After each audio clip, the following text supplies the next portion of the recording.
आम्हाला जातीवादी म्हणतात, पण शरद पवार आणि भारतीय जनता पार्टी 1985 ला एकत्र निवडणूक लढली तेव्हा भारतीय जनता पार्टी जातीवादी नव्हती का? आम्हाला जातीवादी कोण म्हणतंय? ममता बॅनर्जी.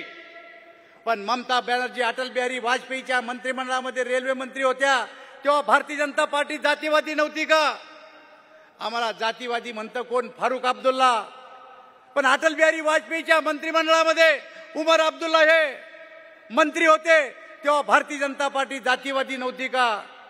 मित्रो, आज जे जातीवादी भारतीय जनता पार्टीला म्हणतात ते सारे आमच्या पंक्तीत जेवून जायले, सगळ्यांचे तोंड खरकटे, वाढायला मी होतो त्या टायमाला. आणि म्हणून मित्रहो, यांना आम्हाला म्हणायचा काही अधिकार नाही, जातीवादी म्हणण्याचा काही अधिकार नाही. मी फक्त आजच्या सभेच्या निमित्तानं आपल्या आग्रहाची विनंती करणार आहे की या देशाचे प्रधानमंत्री पुन्हा नरेंद्र भाई मोदी होणार आहे यामध्ये कवडीची शंका मला. धन्यवाद.